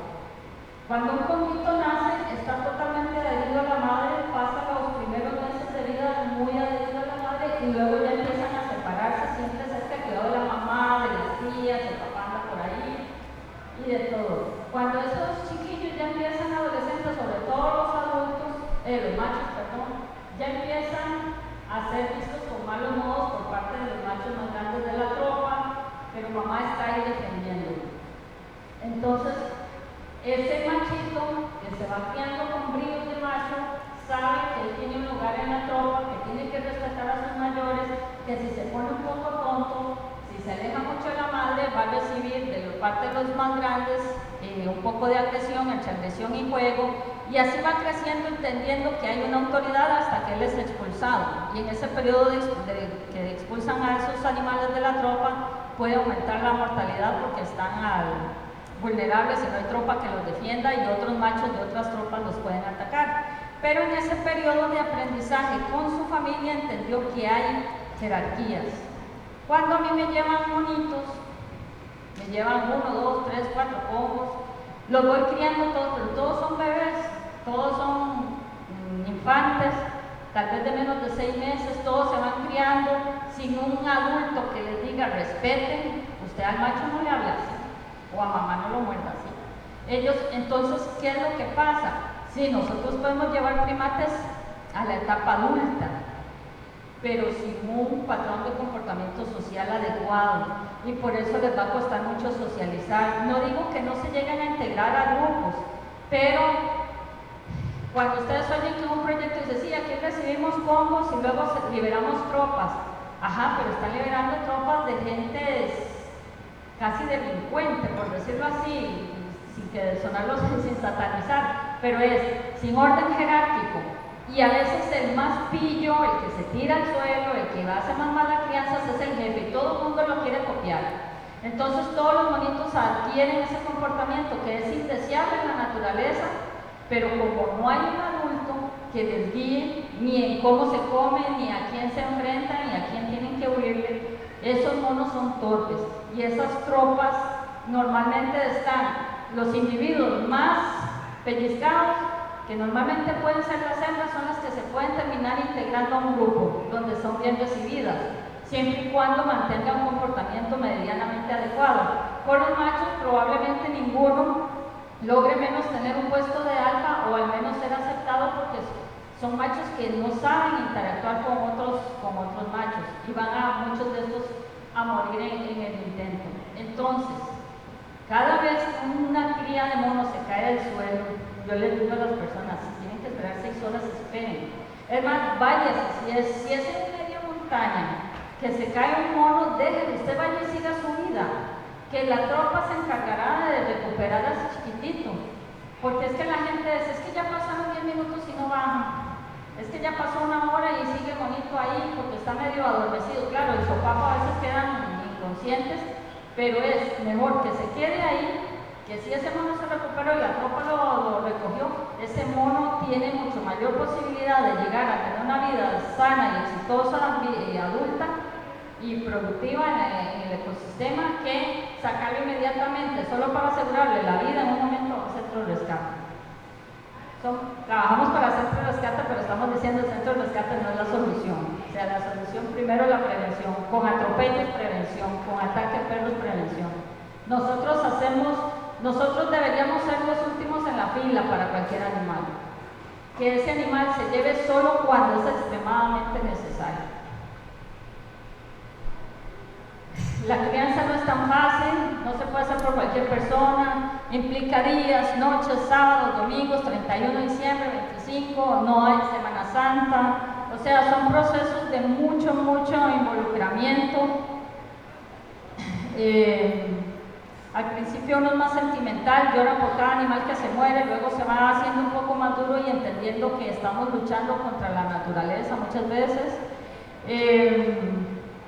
como he dicho todo el rato, intervenir lo menos posible, tener muy claro cuándo realmente hay un riesgo patente. Es que si estamos viendo el riesgo bien, pero si es una idea, es un sentimiento de que hay riesgo, es mejor ignorarlo y dejar al animal. Por eso podemos ayudar, puede significar no hacer nada. Ya vamos a terminar, les salgo rápido. Siempre vale mucho la pena, como les digo, esperar, tener mucha paciencia. El tiempo del mundo humano es mucho más acelerado que el del animal, es más, yo no sé si el tiempo es percibido por los animales de la manera que nosotros lo hemos hecho, una forma lineal y cada día todo nos precisa más. Cada minuto ahora se nos hace más largo, la inmediatez de la era digital nos está haciendo menos pacientes y los animales lo que menos ocupan es un impaciente tratando de ayudar. Que hasta por un impaciente podemos matar a un animal. Si yo estoy alimentando a un oso hormiguero, por ejemplo, que dura como media hora para tomarse un poquito así de leche, un bebé, si yo me apresuro y me precisa y empiezo a presionar el chupón con más fuerza que hago una broncoaspiración, y entonces el animal se me muere de una neumonía. Si yo sondeo una lora que no quiere comer de manera un poco descuidada por andar apurada, puedo meter el tubo directamente en tráquea y vaciar el bolo alimentario sobre el pulmón, cayendo el animal muerto de una vez. Si no espera que se enfríe bien la mezcla de alimentación a un pichoncito de lora, a un periquito, si yo le doy esa masa muy caliente, sin percibirla yo como debo, por andar de apurada, termino haciendo una ruptura de buche por quemadura. Ese mal manejo muchas veces está acompañado de que somos dispersos, de que estamos apurados, de que estamos estresados. Y si vamos a ayudar de esa manera a los animales, es mejor dejarlos en su ritmo de vida, ¿verdad? Con los pichones, y ya casi termino, están los artificiales y precociales. Vean lo importante que es saber si ustedes van a colaborar con el rescate de un ave. Esas palabras son raras, artificial y precocial, pero son importantísimas a la hora de la alimentación. El precocial son como los pollitos, que ya pueden comer solos, o las chachalaquitas, bebés, o los baboncitos, todos esos, usted les pone el alimento y comen. Los artificiales son los que nacen totalmente dependientes de la madre, que tienen que alimentar, y tienen que tener calor, y tienen que tener todo. Y dentro de esos hay que ver si tienen buche o no tienen buche. Los que tienen buche se pueden alimentar hasta el buche llenar, y luego en promedio, digamos, hasta que el buche se vacíe, horas después se vuelve a alimentar. En cambio, digamos, por ejemplo, tucanes, yigüirros, oropéndolas, esos se están alimentando los uno cada media hora, y cada media hora están pidiendo comida. ¿Qué pasa? Que hay gente que le lleva a uno palomas, por ejemplo, que tienen buche, como las gallinas tienen buche, con el buche así saturado de comida. Muchas veces no sé por qué les dan masa y el animal se muere con ese aparato paralizado, con el buche paralizado, porque no se dieron cuenta que ese animal tenía un órgano que permite que se almacene ahí la comida, y hay que esperar a que se vacíe. Y ustedes dirán, pero es que no es biólogo ni veterinario, está colaborando. Bueno, si usted va a colaborar, tiene que aprender y leer. O sea, están obligados a informarse para poder, porque si lo quieren hacer al puro tanteo, los animales van a sufrir todo.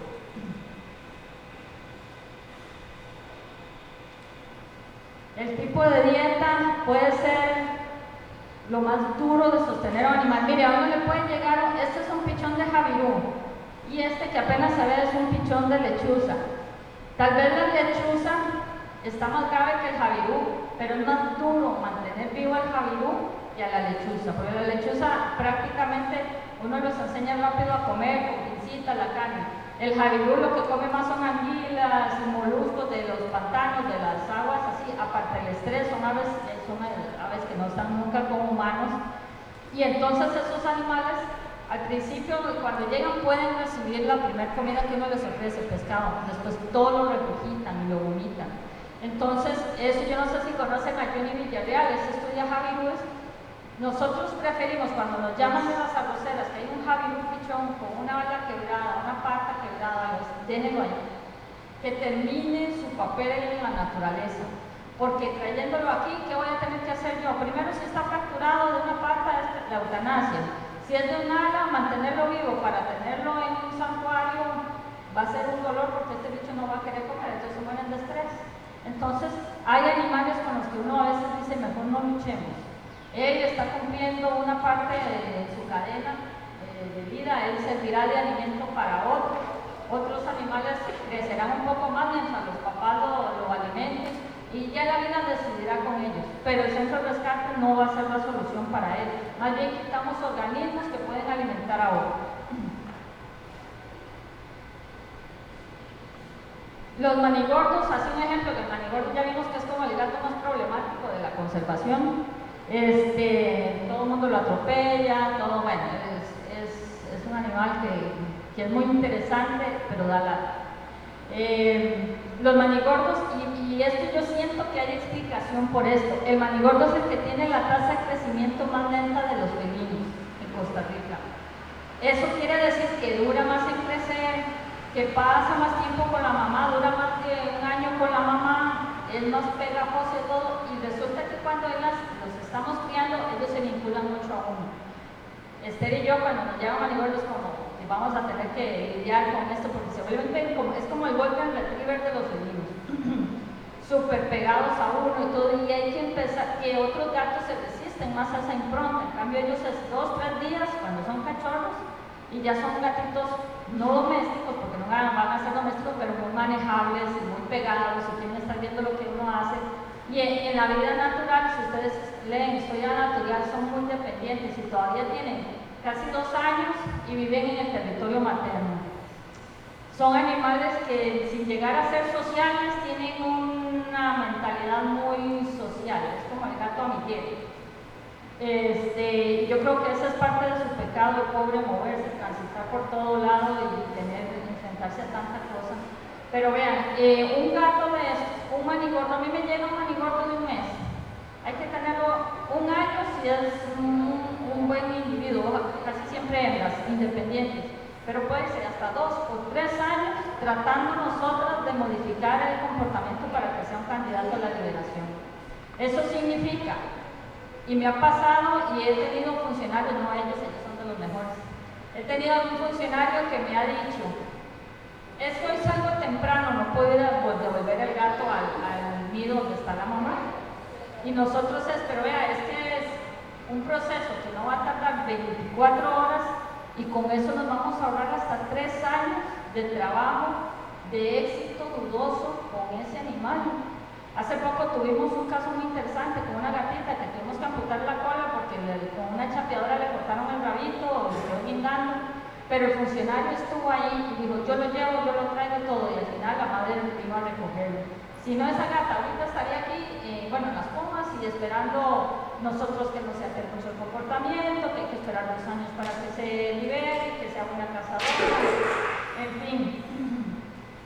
Si pensamos en el animal, nosotros, cualquier día, ustedes no quieren trabajar, les da pereza o no quieren tener animales, no, porque los queremos y somos serios y nos interesa es que queremos más la prevención que la terapia.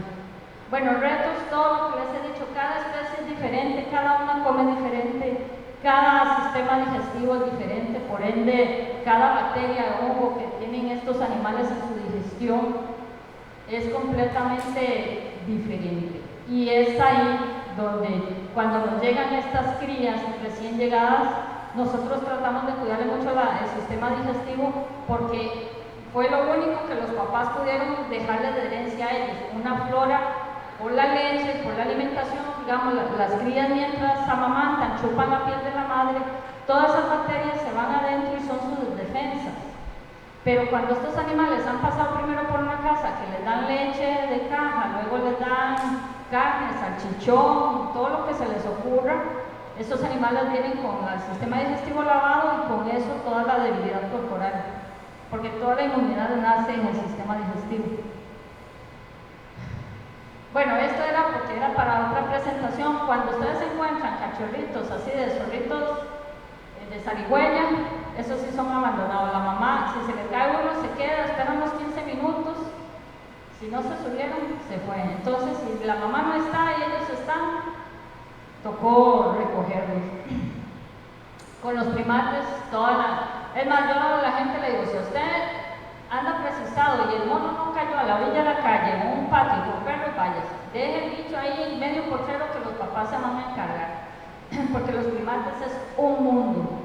Podemos criarlos, llevarlos adultos, pero eso no es éxito. El éxito sería que ellos se rehabiliten de forma natural y se integren al ecosistema.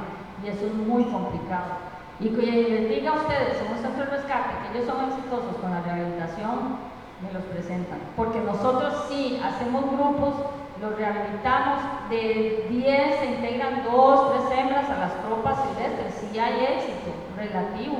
Pero muchas veces esas hembras que están en tropas silvestres son medias confianzudas y a veces se bajan a un patio. Si se bajan en un sitio inadecuado, un perro las va a matar. Entonces, en resumen, aunque ellas se integren y todo, siempre van a tener un grado de vulnerabilidad mucho mayor que los criados por sus padres. Estas charlas son súper motivadoras. Bueno, con Tucanes siempre luchamos con reponer el nido y tratar de que los padres regresen, no los van a abandonar. A la gente también dice, es que ya toqué al gatico, ya toqué eso no le va a importar a los padres, ellos van a intentar rescatarlos. Entonces siempre cuando hay tucanes y la gente nos llama con tiempo, les decimos, traten de dejar la caja cerca de donde estaba el nido. Y con los venados hay que saber de comportamiento. Los venados son como muchas veces las vacas, que paran al ternero y lo dejan en el potrero. Bueno, cuando las vacas en extensivo pasa que las dejan el ternerito por ahí escondido. Los venados hacen lo mismo, paran, entonces la gente dice, es que el cervatillo hace horas no está la mamá ahí. Si la mamá para el cervatillo, lo deja ahí y se va, y luego vuelve y lo alimenta y se va. Muchas veces nos llevan cervatillos porque se encontraron, o porque en las chapias los cortaron cuando estaban por las ardillas, las ardillas son un problema. Para el tiempo de ventoleros se caen mucho y la gente las rescata inmediatamente. Sí, hay documentación que dice las madres bajan, hay que dejarlas en el sitio donde los encontraron o se pueden poner hasta una cajita con trapos cerca donde se hallaron y esperar una noche, dejarlos en la noche y muchas veces las madres bajan y lo recogen. Hace poco nos pasó con un zorro de balsa en las Pumas. Se cayó el zorrito y la mamá lo andaba buscando, subimos el zorro y lo recogió. Bueno, y con felinos, ya les expliqué a lo largo de todo un mundo. Jaguares no liberamos ni pumas de antemano. Cauceles, yaguarundes son más instintivos, son menos pegados que los manigordos, entonces nos hace relativamente más fácil y son cazadores innatos. También hay que entender que los yaguarundes y los cauceles cazan aves, roedores, animales de menos de 1 kilo y son sencillamente fáciles. Pero ya los manigordos tienen unas presas más complejas, y qué decir del jaguar y el puma. Es por eso que para un jaguar y un puma enseñarle a cazar, digamos que tendría que trabajarse con saínos, con venados. Bueno, ya eso sería una locura y además solo la madre enseña eso, hay cosas que solo la madre. Bueno, eso es para no cansarme más.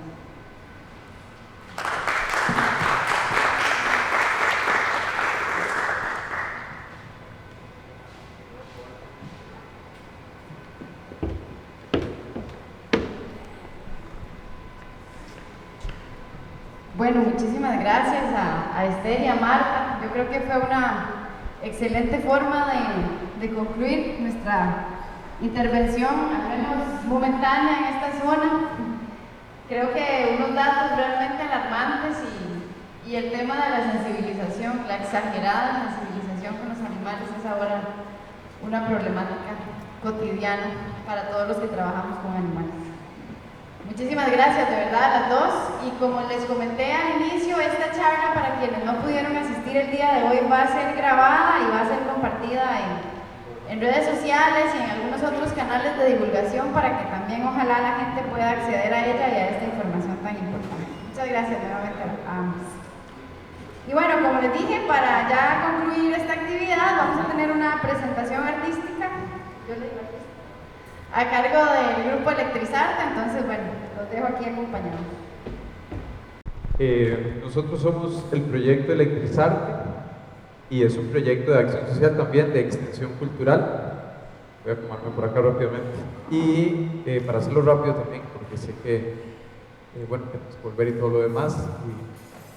El objetivo de nuestra presentación hoy es contar algunas de las cosas que ustedes también ya nos contaron, pero utilizando, en este caso, un cuento y combinándolo con la parte tecnológica. Se los voy a explicar después, pero quiero que pongamos mucha atención a todos los elementos del cuento. Bueno, los dejo entonces con Andrés y con Leonela para que quienes nos van a narrar este cuento. Imaginémonos un bosque de Guanacaste. La luz pasa a través de las hojas de los árboles. Las lagartijas suben por los troncos. Los pájaros cantan en diferentes tonos e intensidades. Entre los animales del bosque se encuentra el mono, que le gusta columpiarse entre los árboles. Entre estos monos había un mono especial. Ahora la pregunta que surge es: ¿qué especie de mono será nuestro personaje principal? ¿Les parece si escogemos una especie de mono? Vamos a ver cuál es el favorito de ustedes. Nuestro primer personaje es el mono aullador. Nuestro segundo personaje es el mono araña. Nuestro tercer personaje es el mono cariblanco, pero como no teníamos cariblanco pusimos caraluna. Ahora sí, ¿cuál escogen ustedes como nuestro personaje principal? El Congo. Entonces será el mono aullador. Este mono era muy especial. Le gustaba vacilar, comer jocotes, quitarle los piojos a sus compañeros y compañeras. Este mono vivía muy tranquilo y feliz en los árboles, en el bosque. Era el mono más humilde que hemos conocido. Hoy era un día diferente. A lo largo sonaba el río, pero hoy parecía más profundo, más fuerte sonaba. Los pájaros cantaban como de costumbre, pero hoy eran melodías diferentes. El mono estaba dormido en la rama más alta del árbol más alto del bosque. Entre las hojas de los árboles entraba un rayo del sol que poco a poco lo fue despertando. El mono se despertó un poco más curioso. Todo le ganaba la atención. El río, los pájaros, incluso el aire se sentía diferente. Al respirar, parecía que más partículas de oxígeno entraban por sus pulmones. Desde la copa del árbol, allá arriba, vino una luz del sol que poco a poco lo fue despertando.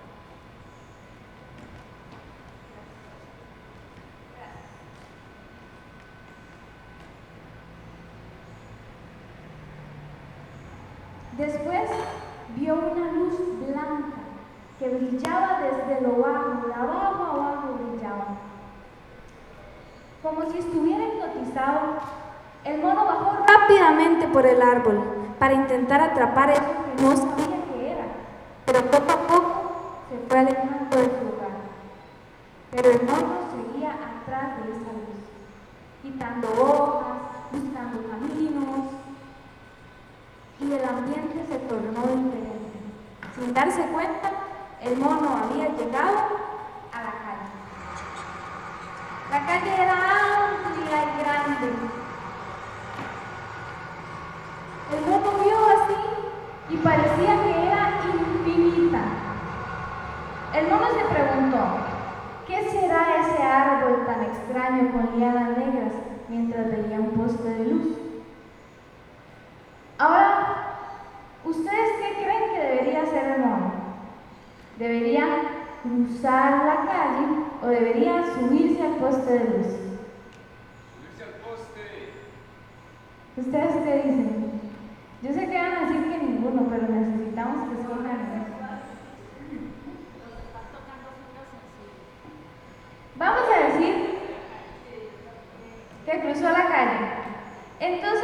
Nuestro mono aullador empezó a cruzar la calle y cuando estaba cruzando la calle vino un carro a todo lo que le daba ahí. Atropelló a nuestro monito. Pero ahí no termina la historia porque atrás venía otro mono curioso. ¿Qué mono creen que era? ¿Un mono araña o un mono cariblanco? Era un mono cariblanco. Y entonces el mono cariblanco se acercó así a la carretera y vio lo que le había pasado a su amigo, el mono aullador, y dijo, no, yo creo que por ahí no. Dijo, yo voy a usar este árbol extraño que está ahí. Y entonces el monito empezó a subir así por el poste de luz y cuando agarró la liana negra resultó ser un primate. Y nuestro monito se murió.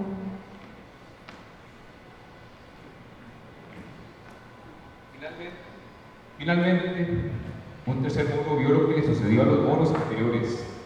Cruzar la calle no era una buena idea, tampoco subirse a ese poste. Entonces, mirando con un poco más de atención, vio que había otra opción, además de las anteriores. Este mono era muy inteligente. El mono intentó entonces cruzar por un paso biológico que los dos monos anteriores no lograron ver. Ya del otro lado de la calle, era mucho más seguro caminar. De pronto, pasó un camión. Detrás, otro camión. Y más carros detrás de este. La curiosidad del mono era tanta que hizo que él se preguntara si sería una buena idea seguir esos camiones para ver a dónde podía llegar. El mono empezó a caminar y a caminar. Conforme avanzaba, se dio cuenta de que había menos bosque, menos árboles y más arbustos. Luego, menos arbustos y más charral. Después, menos charral y más concreto. Mientras más avanzaba, más erguido caminaba. Más adelante encontró edificios, carros, casas, motos, señales, huecos y muchísima gente. El mono había llegado a la ciudad de Tamarindo. Conforme iba avanzando, caminaba cada vez más erguido y se sintió muy orgulloso de haber podido llegar a la ciudad. El mono en la ciudad empezó a imitar e intentar hacer lo que las demás personas hacían. Cuando se despertaban, cuando desayunaban, cuando iban al trabajo, cuando dormían, cuando se bañaban, cuando lo hacían. A veces él fue aprendiendo muchas cosas que hacemos las personas y las comenzó a imitar, pero como el mono era muy curioso, quiso aprender otras cosas nuevas para él, por lo que comenzó a trabajar la madera y el metal, empezó a hacer música, aprendió cómo manipular ondas electromagnéticas, la electrónica y las telecomunicaciones, generando conocimiento para sí mismo.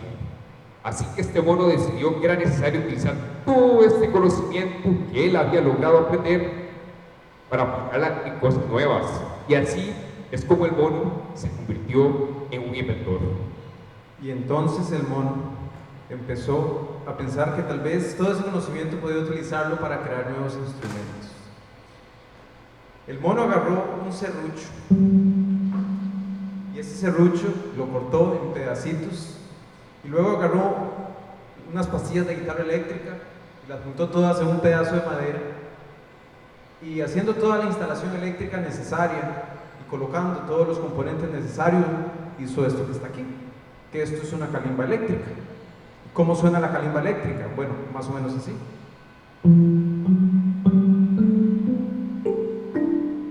Y entonces el mono dijo, bueno, tal vez puedo mejorar y hacer otras cosas, y empezó a aprender programación.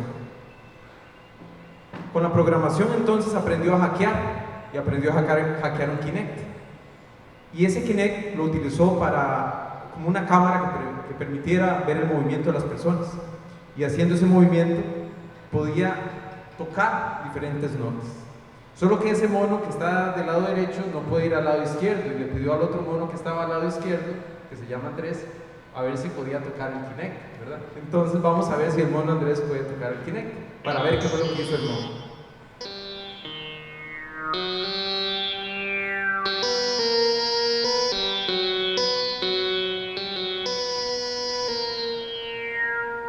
el mono se convirtió en un luthier tecnológico. El mono ve, el mono hace.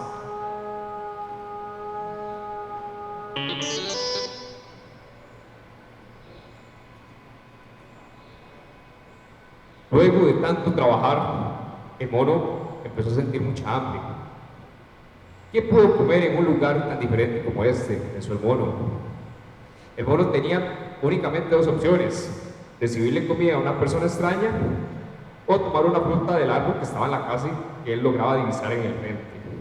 ¿Qué debería hacer este mono? Bueno, el mono escogió la primera opción: recibirle comida a la persona que amablemente se le ofreció en la calle. El mono hacía todo tipo de caras. La cantidad de harinas, la cantidad de condimentos y aceite en esa empanada era tal que el mono no lograba entender lo que le estaba sucediendo. Pronto comenzó a sentir un fuerte dolor de estómago y cayó desmayado. El mono logró sobrevivir, pero aún seguía con muchísima hambre. Ante la terrible experiencia que había vivido, el mono mejor escogió ir por el palo de guayaba de mono y tomar esta fruta. Mientras saltaba la verja, casi llegando hacia el árbol, cuando logró extender la mano para agarrar la guayaba, ¡rácatas!, el mono fue capturado. El mono se despertó en una jaula. El día estaba frío, oscuro y lluvioso. El mono estaba muy triste. Hoy el mono tampoco se sentía orgulloso, pero algo sucedió. Unas buenas personas habían denunciado el maltrato animal. Y otras buenas personas del TCU 680 del Bienestar Animal y de la organización Las Pumas cumplieron con todos los protocolos respectivos y fueron en busca del mono. Maripaz y otras personas colaboradoras entraron con total determinación y una batalla campal inició. Cosas iban y venían. La gente gritaba: ¡suelten a los animales! ¡Liberen a los animales! En un instante toda la atención se estaba colocando en dos personas. Maripaz jalaba para un lado las llaves, el secuestrador para otro lado, y empezaron a jalar hasta que finalmente Maripaz pudo quitarle las llaves al secuestrador. El secuestrador se rindió y se puso a las órdenes de las autoridades. Lo que había hecho era delito. El mono fue llevado a un refugio mientras se valoraba su posible reinserción al bosque. Mientras estaba ahí, el mono recordó su vida en el bosque, jugando, saltando, corriendo. Tal vez, estando en la ciudad, se sentía el mono más orgulloso, pero su lugar era otro. El mono en el bosque era el mono más feliz del mundo. Y colorín colorado, este cuento se acaba.